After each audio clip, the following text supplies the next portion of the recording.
Oh, right. I probably need to finish the second half of that list.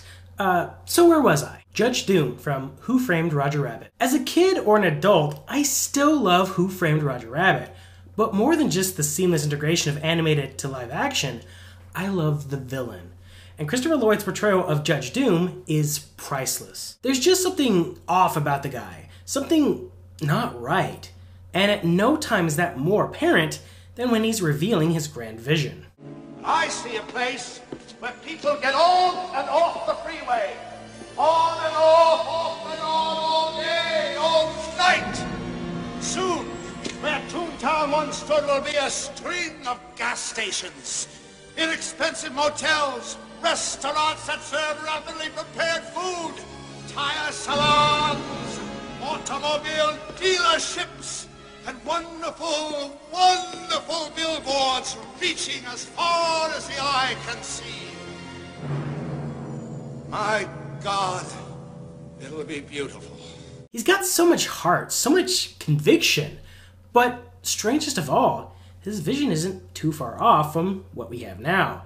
Kind of a chilling thought when the insane madman's ravings actually come to pass, and we're totally okay with it. Khan, from Star Trek II, Wrath of Khan. What can I say about this movie or Ricardo Montalban's role as Khan that hasn't already been said? The guy was charming, powerful, and smart. And when he really wanted to lay on the hurt, he knows just what to say. I've done far worse than kill you. I've hurt you. And I wish to go on hurting you. I shall leave you as you left me, as you left her, marooned for all eternity in the center of a dead planet. Buried alive, buried alive. Even on a spaceship orbiting the planet, you can still feel just how satisfied he is in your undoing. And because this genetically engineered superhuman's speeches alone could grind you into dust, there is only one reply you could give in a situation like this.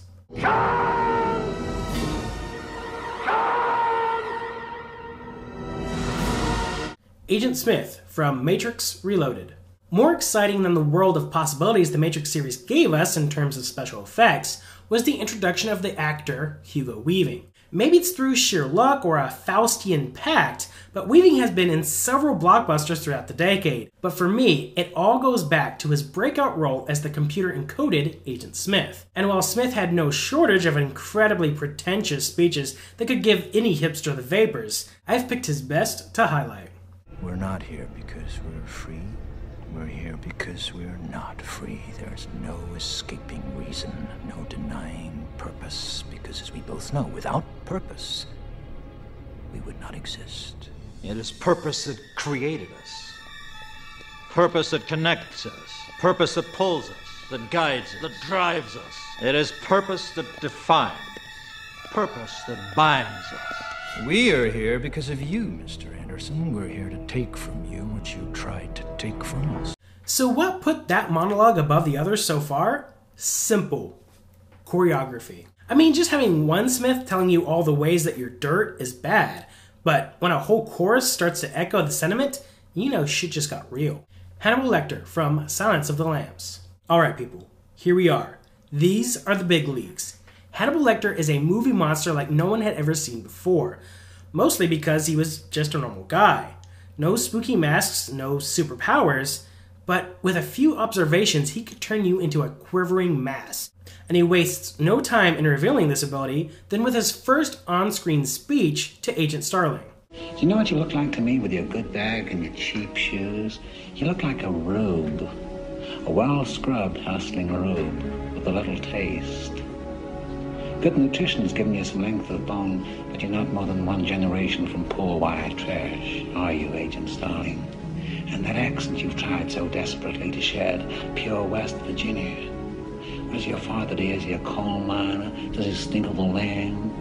You know how quickly the boys found you, all those tedious, sticky fumblings in the backseats of cars, while you could only dream of getting out, getting anywhere, getting all the way to the end. Yikes! Just be happy he doesn't do house calls. Sylvia from Skyfall. The reboot of the James Bond franchise hit a big speed bump with the second film in the series. It was going to take a lot to get the people back in the theaters for another Bond flick. But when we found out Javier Bardem, of No Country for Old Men fame, was going to be the Bond villain, nothing could keep us away.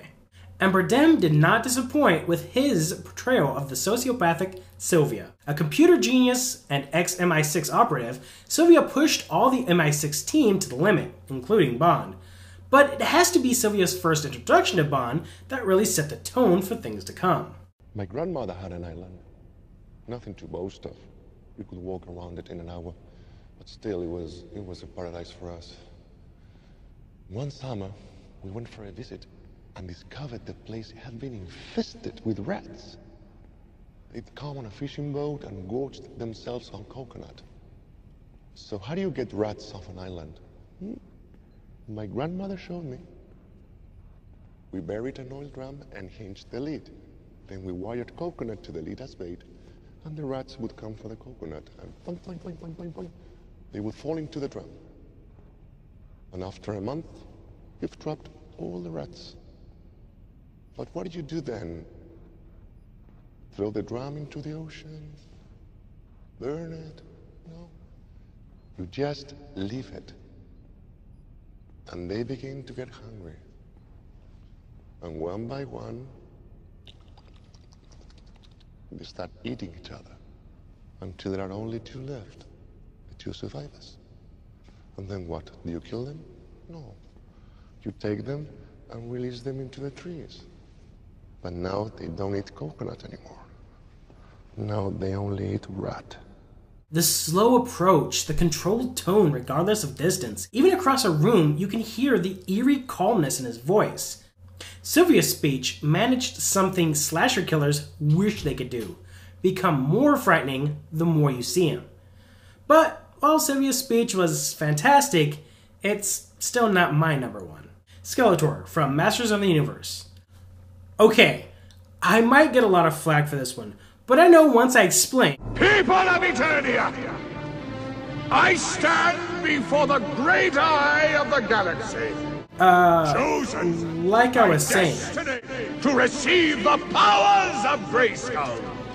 This inevitable moment will transpire before your eyes, even as He-Man himself bears witness to it. I, Skeletor, am master of the universe.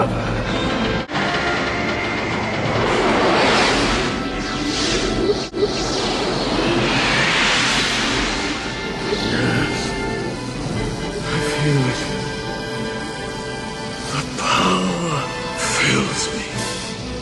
Yes, I feel the universe within me.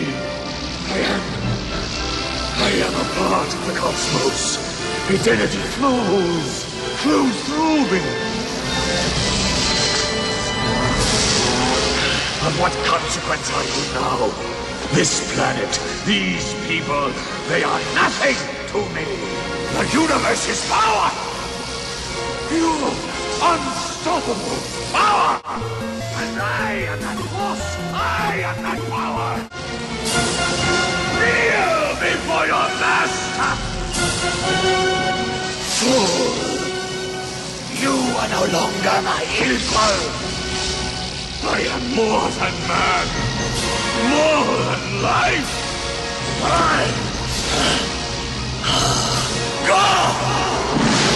Do I even need to say anything? The pointless rambling, the overdramatic flair for gloating over his own power. This is top-notch cheese here, people. Grade A, unadulterated ham.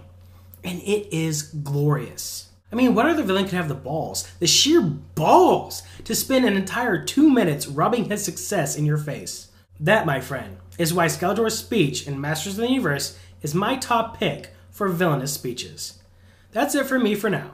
Until next time, I'm Darren with Movie to Blender.